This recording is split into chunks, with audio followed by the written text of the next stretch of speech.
In this video we are going to photograph two gorgeous golden hours in the French Alps at a location I did not know about until I started researching this trip. So stay around for some classic landscape photography beauty. After having very successfully photographed the gorgeous Switzerland, Sam and I made the long drive out of Switzerland down through northern Italy and back into France, where even more landscape photography greatness was waiting.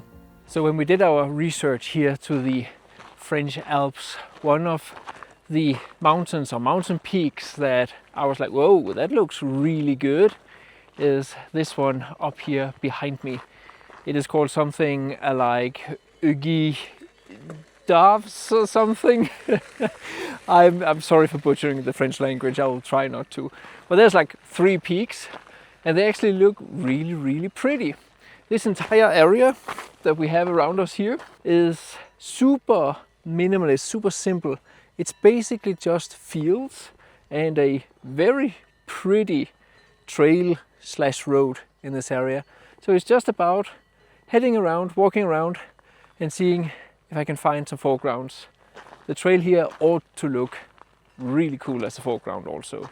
This place is also really cool because you can drive basically all the way up here, and that means that it's much easier than so many of the other locations that we visited on this trip.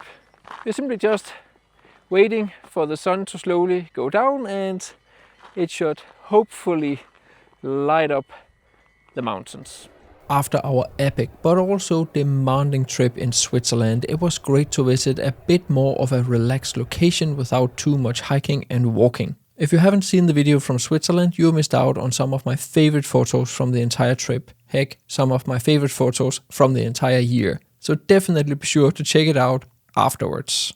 Walking up the trail, we found a few different foregrounds towards the mountains, while also keeping an eye on the beautiful layers of the landscape behind us. So we walked a little bit along the trail and we've come to this place here, and you can of course see how the trail here moves into the background and leads as a leading line up towards the mountains. Right now we are struggling a little bit with some clouds around the mountains. It can be fine, only problem is that the clouds currently obscures the furthest away mountain peak, which is a bit annoying. You want to have all 3 peaks visible.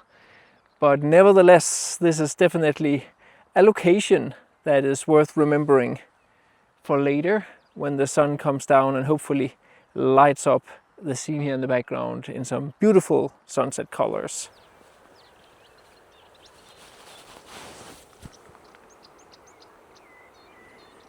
So as you can see here in the background, the sun is coming down and the light is just getting better and better and better. You can see we have pushed a bit forward and we have the road going up here towards the mountain. Such a nice S-curve here in the front. We have discussed whether we wanted to go out and maybe like include a few flowers, but it always seems to be a little bit too busy, and if you go wide angle and get that shot, then the mountains become maybe a little bit too small. So I think the main composition that we are going to end up with is the road as a leading line up towards the mountains here. The clouds are also slowly starting to behave. So sometimes we actually do see the background mountain, which is super nice. So we'll just stay here for the most part, I think, and shoot through the sunset, and hopefully we'll get some stunning clouds and some stunning colors in the end.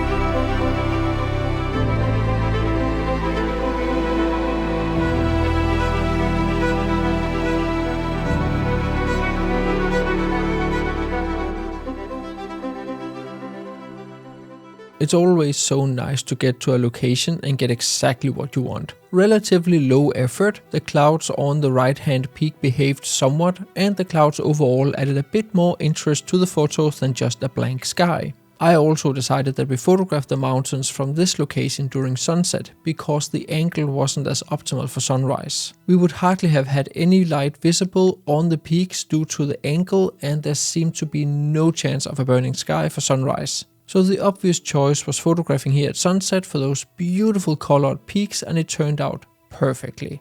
Front light, side light, backlight and other types of light, and the light you can get throughout the day and night, color theory and the impact of post-processing on the light you capture in your raw files are all themes that I cover in my 251 pages ebook all about light and landscape photography. With minimal text, tons of examples and extended EXIF data, I make sure to get to the point fast and cover the information you need to make deliberate choices about what and where to photograph under what lighting conditions. You can get this ebook standalone or bundled up with my ebooks on composition for a small discount. You can find the links down in the description of the video. The following morning we got out of bed before sunrise and drove up the mountain to a small pass where we parked and headed into the landscape, where a couple of small lakes were waiting for us and we could capture a beautiful reflection of the same mountains we photographed the evening before.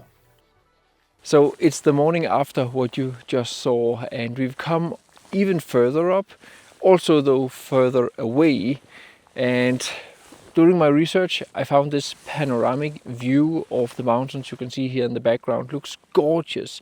And then we have this little lake down here where we can get an reflection. And specifically where I'm standing, you almost get this eternal pool-ish effect. We have a few plants to like obscure that effect, but it still looks really, really nice with the reflection. There are a few different options. I can go vertical or I can go horizontal.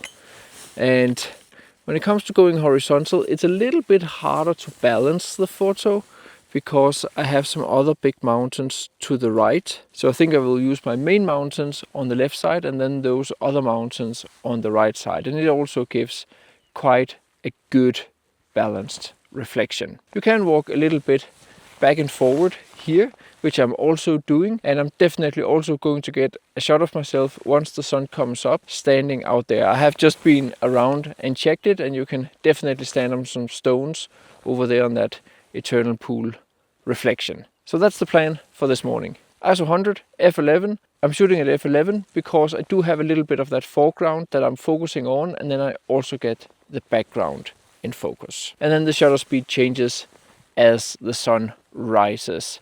Super simple. So I also just tried putting on the polarizing filter, and actually makes a big difference. It really makes the blue sky darker. That makes the mountains and the orange colors pop even more, and it's not ruining the reflection. I actually often find that the polarizing filter doesn't really ruin the reflection. It's kind of something we learn, and in some circumstances it does, but not in all circumstances, and not in this. Really makes the photo pop way more.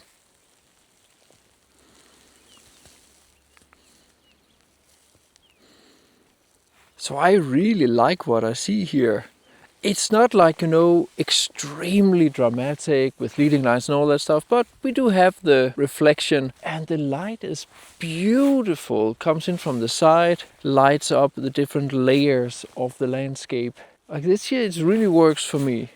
It's one of those a little bit more calm photos, traditional, landscape photos, where you just use the side light to light up the landscape and then create this sense of depth where the light reveals all the layers with this soft, beautiful sunrise light. Very nice, very nice.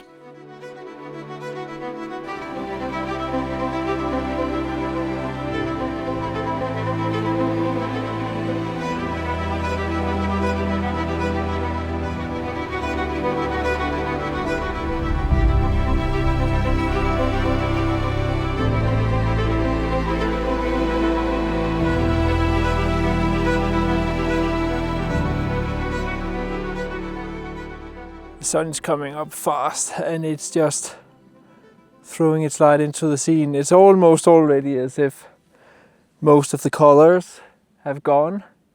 Just want to push a little bit forward and get another shot here. But I think I got what I came for at this location, which is beautiful, calm-ish reflection, panoramic landscape photo.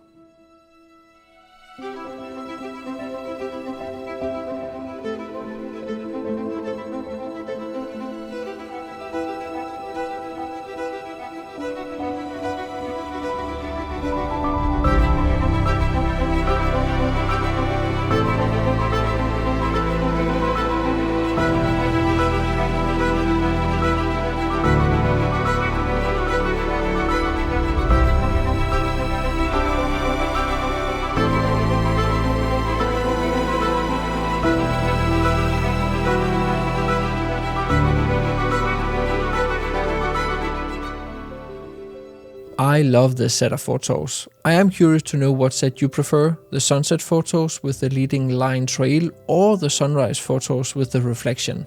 Let me know down in the comments, and while you're down there, if you like the video, I'd highly appreciate a like, hype and subscribe. The great thing about both sets is that they actually required very little editing, as the light does most of the job for me. The main thing is to compensate for the flat raw profile by adding contrast and make the colors pop, add a bit of local adjustments while respecting the light and atmosphere and not overdoing the edit. How you edit your photos is of course subjective, but if you want to learn all of this and much more, be sure to get my post-processing course where I cover all the techniques I use when editing my photos, along with how to actually use the programs and tools. If you already use Lightroom or Photoshop, it's easy to get started, as I use Camera Raw, which is Photoshop's raw editor and what Lightroom is built upon. So the editing algorithm is exactly the same in a much simpler interface. You can get 15% off with the coupon code you find down in the description of the video, along with the links to my ebooks and newsletter. Be sure to check out the other videos in this epic vlog series from the Alps, and see you next time in the famous Val Claret, a real top priority of this trip.